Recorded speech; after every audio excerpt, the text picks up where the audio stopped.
Okay. Hi, I'm Levi, and today I'm going to be listening to my own album. It's called Interplay Overlay uh, by me. My artist name is Heyo Lebo, and I'm just going to be kind of doing maybe like a director's commentary kind of deal with it, just because I'm pretty proud of how it turned out, and um, I'd love if people kind of knew what I was thinking when I was making these tracks, and I thought it would just be a little fun thing to do. Fair warning: my CD player is quite old. It's thrifted, so it might skip at certain points. We might have technical difficulties along the way, but I hope that this maybe entices you to listen to my project. That'd be pretty cool.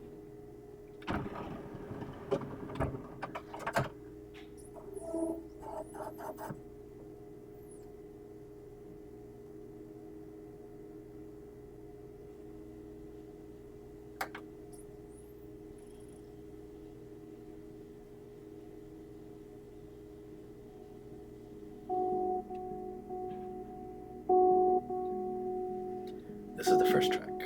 It's called Context. I can't see the title names here, but it's an instrumental track. It's I made it just with one guitar and a looping pedal. Pretty dry, standard inputs, and I'll let it play for a little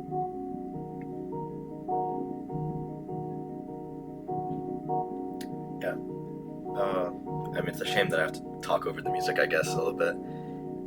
But the idea of this, the way it embodies the interplay overlay uh, concept of this album, is that it's split into two halves, and I have the same chord being fingerpicked on my guitar throughout, but the additional layers over top kind of recontextualize the what's being heard underneath.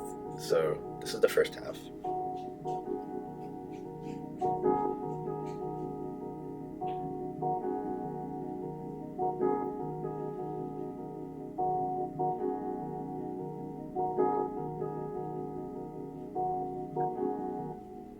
Then we go back to quiet, hearing the original chord pattern. And now we enter with a different motif, you could say. These will all get kind of buried in the looping process, but just how one chord can contextualize a melody or a passage. That's what I was kind of going with here.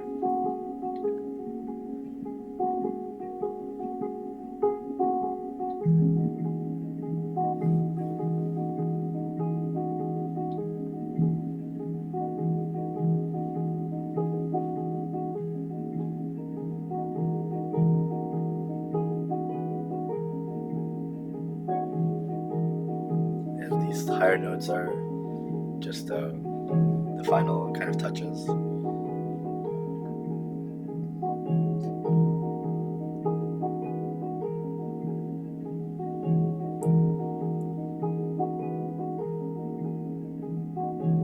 I feel like it may be easy to make a similarity. There's a similarity to maybe Weird Fish's arpeggi that I heard but wasn't intentionally trying to recreate. I think the idea of dueling arpeggios and the guitars kind of has the same effect. But I definitely love that song, and I really like it. This is the second track. It's called Night Ships 1. It's it's like a sister track.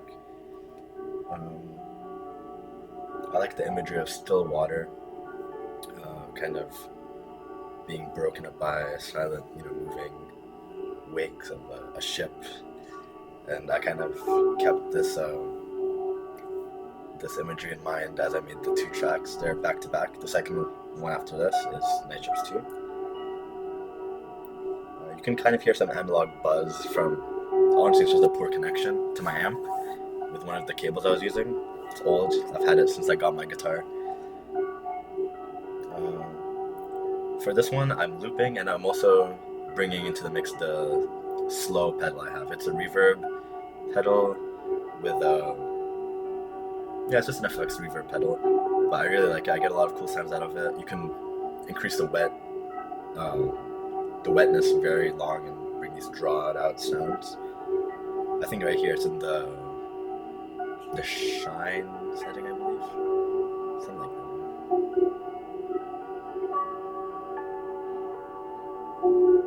I like those those are like kind of ripples, like kind of see them as. And as I was looping, I kind of put a manual delay on this. So you kind of get that stuttered sound. I did that just by listening and playing over myself. This is Night Ships 2, third track. They use a similar chord pattern. It's like a chord shape, I should say, finger pattern. And that's why I decided, as I was writing them, going back and forth, I was like, these could be individual songs, but they share a bond both in the way I wrote them and keeping that imagery in mind of sun, waters.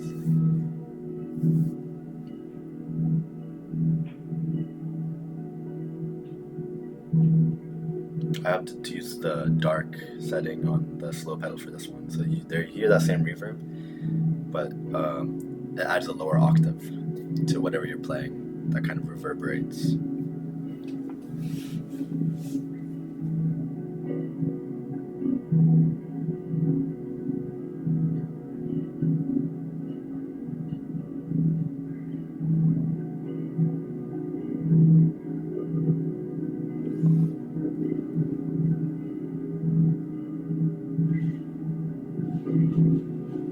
I like the textures you can get out of the combination of my looping pedal and the slow pedal, because as you get these drawn out sounds kind of overlapping over each other, that's where I get that's why I decided to include this specific part in this project. Was I think it embodies the overlaying part of interplay and overlay pretty well.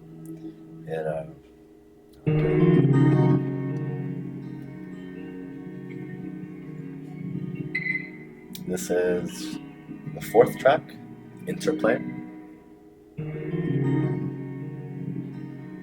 It's kind of a start and stop there. It's intentional. I take a clip of me playing a 12-string guitar in a local music shop here, and it's just kind of an open C shape that I'm moving around, mixing it with other chords. But you can hear in a second here, I start shifting by different amounts of time and getting. You can imagine if this is like a sound bite. I'm shifting it and having the different parts of the melody interact with each other at different times until you get like a kind of a shimmering sound where 12-string already has that full, vibrant, metallic shine to it. And I really liked just turning that up and getting this whole echoey sound. The only thing I would possibly change, which I couldn't find a way to do, is the 12-string guitar. This is literally at the music shop, so it was not very worn in. So as my fingers were playing, it was a cold day, I think, I was making a lot of pops. You can probably hear finger sounds. You can hear me sliding up and down. And since I'm reusing the same clip of audio and shifting it around back and forth, that sound will always be there.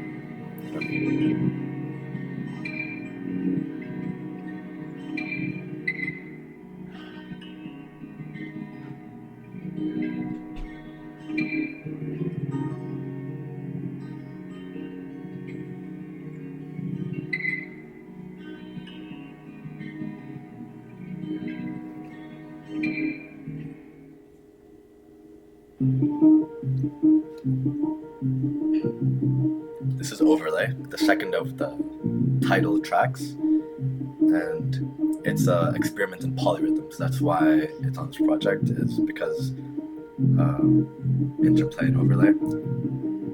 So I recorded originally a 4/4 pattern, a 5/4 pattern, and a 6/8 pattern, and I played them on my keyboard with a constant metronome in my ears, and as I recorded, I would just play this pattern, and now you can see all 4/4, 5/4, and 6/8 are all playing at the same time here. I believe so, yeah.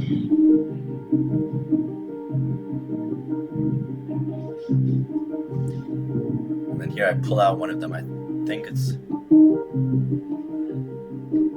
is 4/4 and 6/8 playing at the same time. So I'm just I wanted to hear the way that, the different polyrhythms, if I have a 4/4 here and 6/8 here, how they sound together. And then I have a bass line going just to keep things interesting in the back, if you can hear it. I'm not sure. But I like the interplay between these different polyrhythms, these different melodies, all at the same tempo, but feeding off each other in different ways.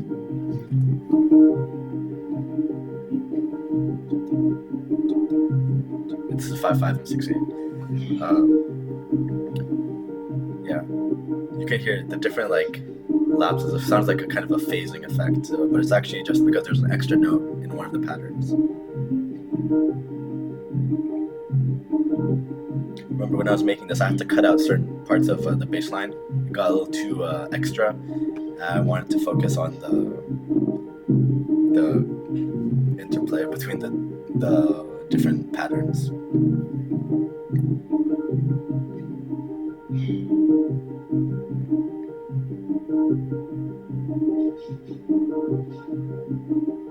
I think this is all three. Yeah, this is all three now. Just started.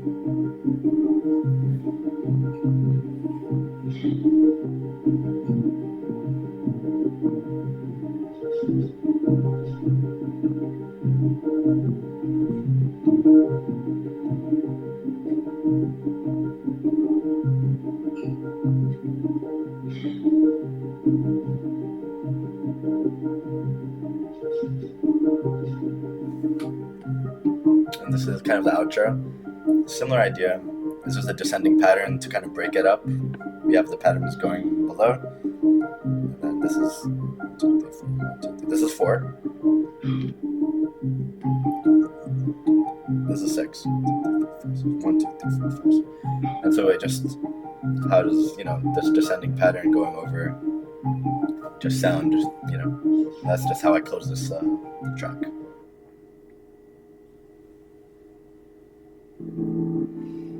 So this is the 6th track.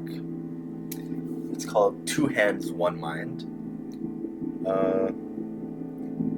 Definitely had a strong influence from Steve Reich on this piece. This is me on piano, and it's really just about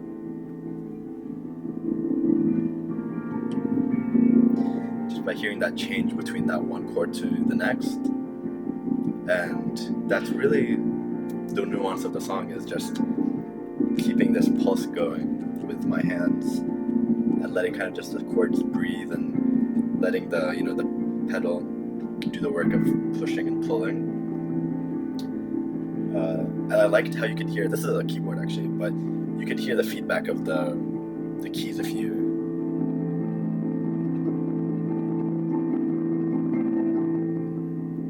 you can hear the keys kind of clacking a little bit, but I like the velocity response of this specific keyboard, and it actually, in my opinion, gave the sound a little bit something extra, that like a tactile feeling a little bit. And yeah, I really like Steve Reich's composition with the feeling of movement, and I was trying to kind of go after that a little bit, get a sense of movement and repetition. Repetition's also big. I didn't have as much I don't know if it's not having enough room, but maybe more just like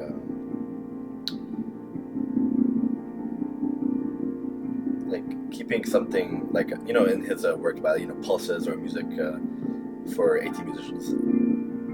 Yeah, you have those kind of moving pulses that kind of shift over a beat each measure or so, and I didn't have that here. Here I just really wanted to strip it back and focus on the feeling of this moving. It's barely even a pattern, it's just a back and forth, this push and pull. That's really what I wanted to feel as I was playing it. You kind of, and I think the voicings here are Kenny Barron voicings. It's the I think it's a chord that lets you 1, 5, and then you go to 2. It's a big chord, and then you have half staff up. It's just a big open voicing that I like using, and I found it really easy to work with in this style of just pushing and pulsing. Here I kind of have hands alternating, getting a little, maybe building up speed, maybe actually, working with dynamics a little bit.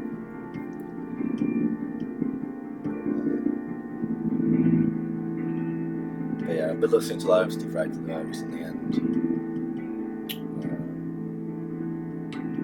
felt that was probably what inspired my process the most here.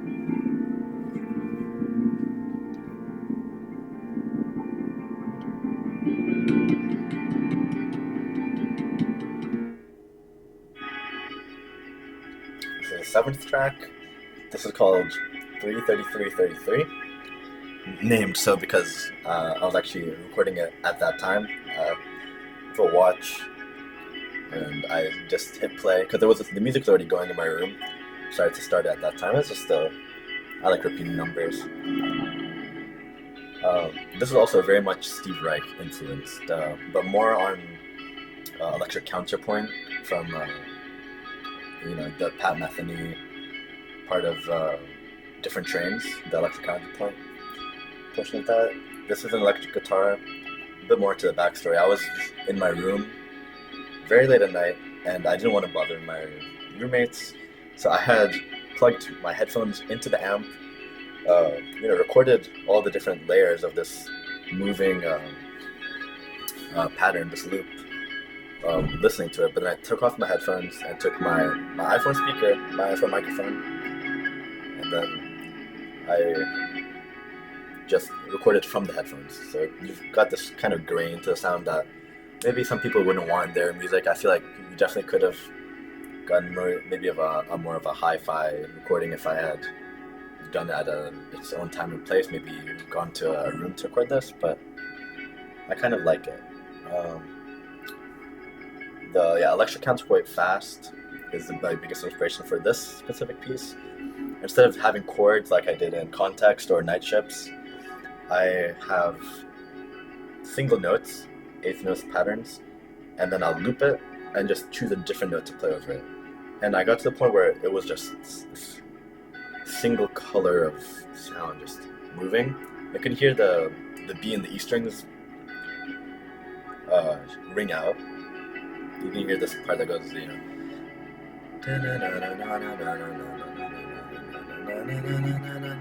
That is the final loop on the very surface that kind of breaks up the surface tension of all the other notes held together.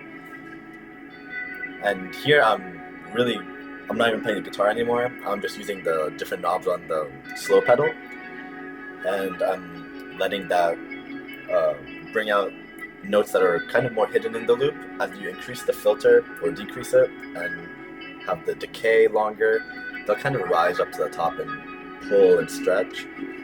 So, in electric counterpoint, the idea is change the notes, change the, let's see if you get the long drawn out sound, but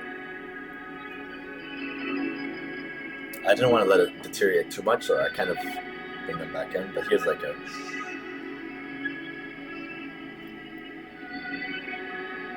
really just blends very nicely. I like the way the pedal blends the sound. Now we have the plus coming back.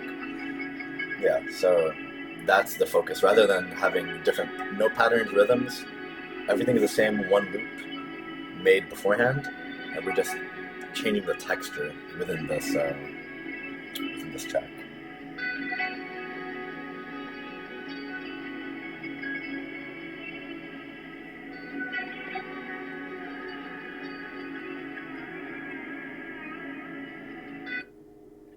And kind of abruptly, but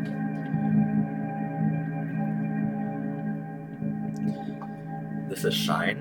This is the 8th track. when I was making this, it might be hard to hear. You know, the very iconic intro to the John Coltrane Love Supreme. Da-da-da-da, da-da-da-da. If you take all those notes and hold them in a chord, and you have just any old keyboard with a breathy tenor sax setting, well, this is what I did. And you hold it down. That's a perfect chord to work with because it just sounds so open.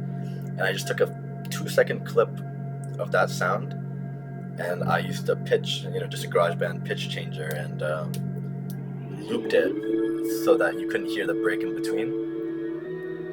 And I'm just moving. I just love the way the chords identity is almost lost because now we're hearing it as just a sliding back and forth pitch. And I tried to give it somewhat of motion.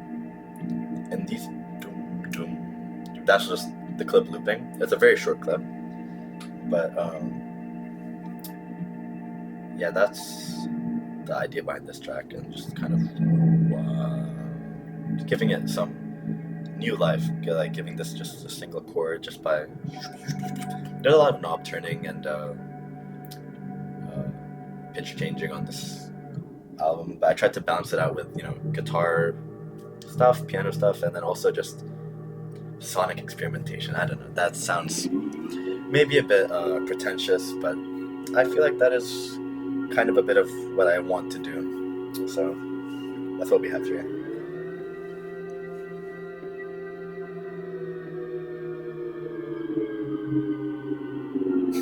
I actually didn't have a way to record myself changing the pitch because this is a live thing. So this recording you're hearing is from a screen recording on my iPhone of me doing this as the track plays. So the original track is just that one chord, and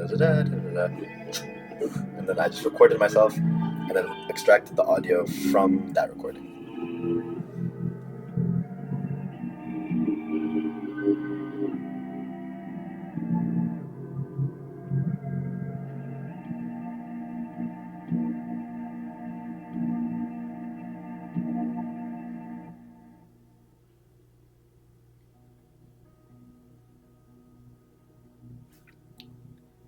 This track is maybe it's just a 50-second kind of palette cleanser maybe.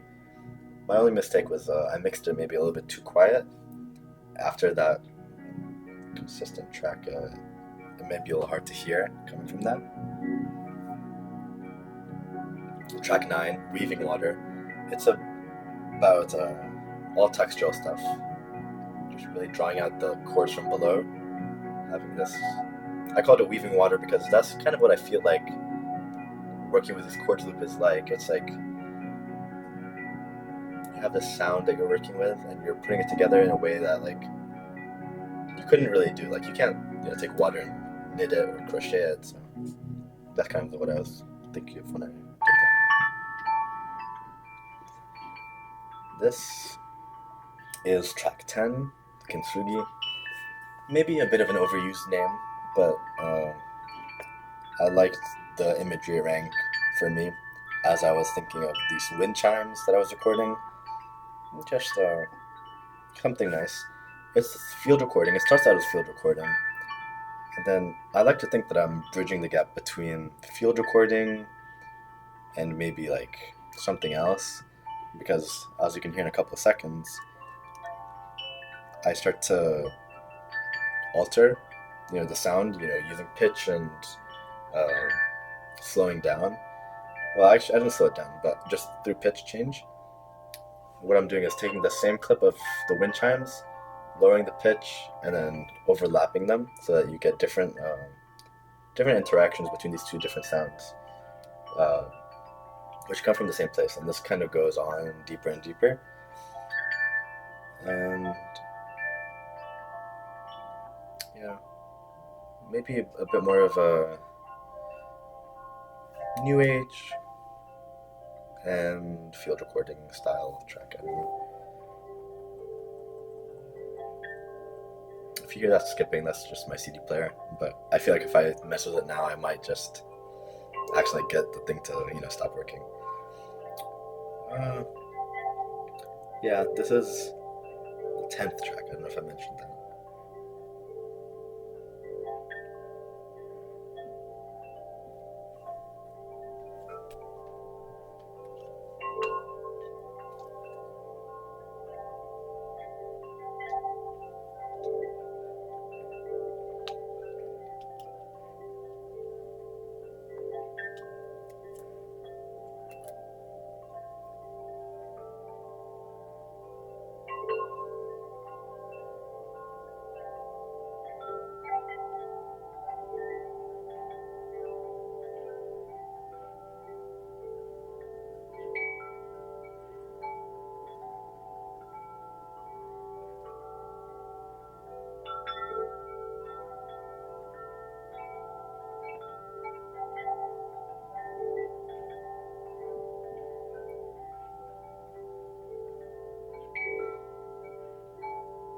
You kind of become alienated because we started off with a much higher pitch, and as these things kind of cascade, we're at a much lower pitch now of wind chimes than what we started with. And that was another thing I was thinking about as I was just putting this together. Is just uh, kind of that feeling of things don't always stay the same, and sometimes we don't notice it.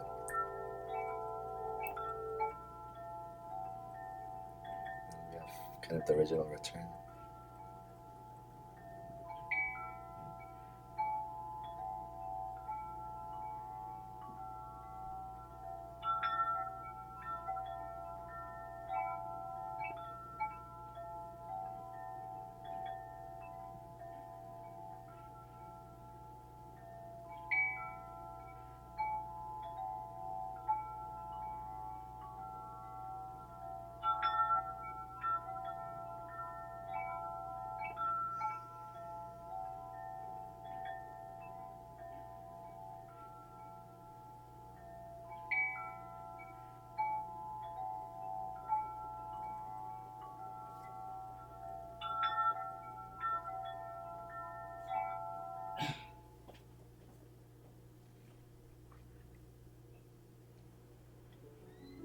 And this is track 11.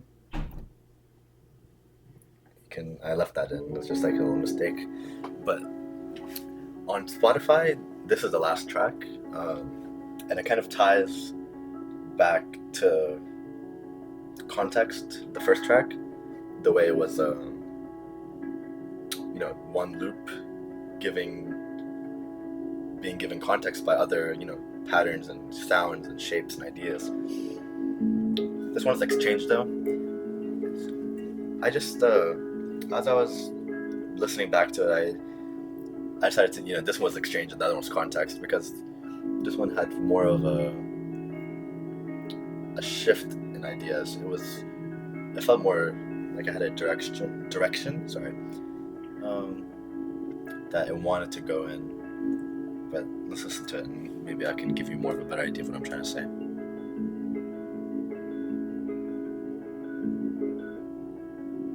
And this is more of a just guitar looping pedal, playing with myself back and forth,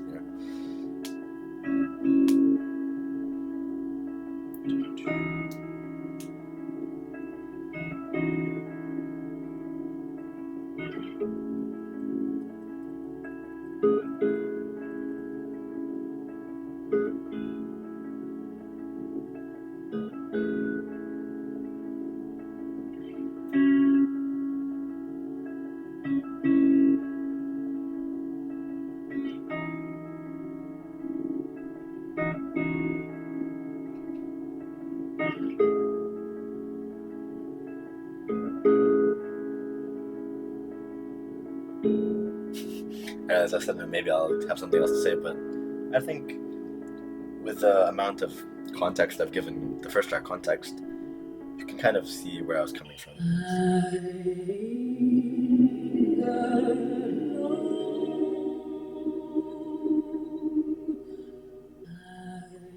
So this is the last track. It's a bonus track. It's a long one. It's 7 minutes and 20 seconds. And it doesn't involve any musical instruments, I'd say, played by me. It's all about this concept of interplay and overlay, maybe a little bit of a poetic touch with. This is Eartha Kitt singing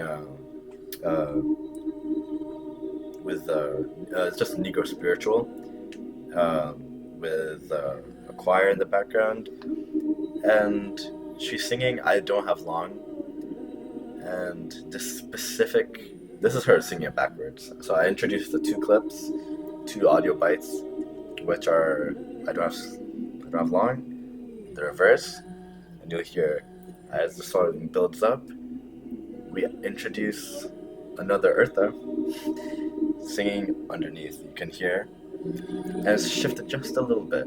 And each time I add another voice, every time she starts singing again, there'll be a little more reverb, a little more echo, and I just really wanted to think about how this realization that you're on the clock basically can become overwhelming. It can become everything for a lot of people, and this is just this name of the song is "Immortal for a Limited Time." I took that title from a Rush lyric from Dreamline, if you know that song, or if you don't, check it out. And you can hear very quickly as each voice comes. Some of them are being sung backwards, some of them are being sung forwards. I did this to just kind of lose the voice and hear the sound, not what she's saying. What she's saying is important at the beginning. I want you to keep that in your mind as you think. But I really there's a choir already, very faintly in the background, but her voice becomes a choir in and of itself. And as she's singing this, you're just kind of sinking into this ocean, it feels like, of what may be despair, what may be hopelessness. But I think aside from just the musical ideas I have here, I also was thinking very hard about just what does it mean that life will end at one point, and maybe that's not exactly what I should be thinking about for the purpose of this video. Maybe that's something you can journal about or something. I don't know. Anyways, that's the idea behind this, and it's just a slow decay. I think you can kind of get the idea by this point. And around the 3-minute mark, we have a chop, and we introduce the same vocal sample. You can hear we're very echoey now. It'll be very distorted and gainy. It might be a little loud, but it's the same sample, maybe pitched down, I think. You can hear it here.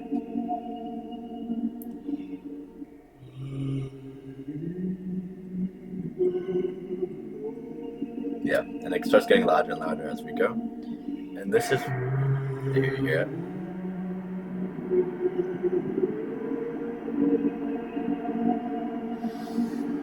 And this is more of a, maybe at your lowest, how you might, feel after all this overwhelmingness of your human condition that, might find you out. But if there was any inspiration behind this, it was, using an overdrive on a human voice. It may sound weird, but I was really hearing the screwdriver in the Godspeed You Black Emperor, Storm. I think it's Monheim, the movement Monheim in Storm, in Lift Your Skinny Fists. That is really ripping apart. And here I have two clashing pitches. The samples are no longer similarly pitched. We get this just breaking. I was hoping for maybe a cathartic feel. As we listen to this, you kind of just have a burning feeling, I don't know. And then this will go on for 2 more minutes or so. I really wanted to push the point across that, not just push a point across, but also just see how far you could push the sound to what you can hear.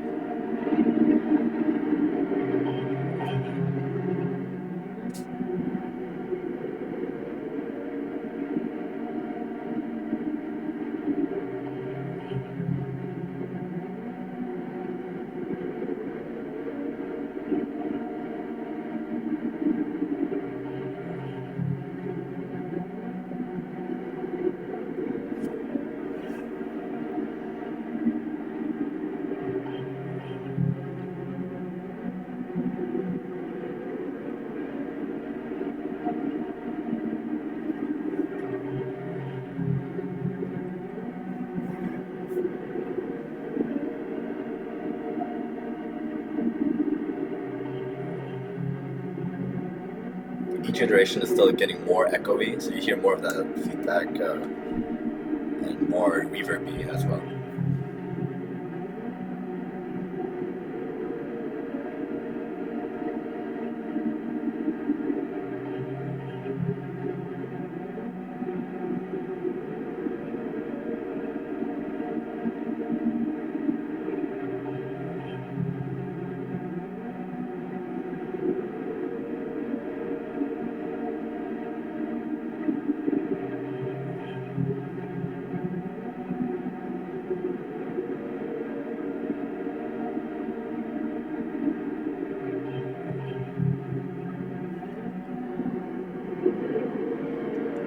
Here she'll kind of finish her thought, and I wanted to see this to be the conclusion.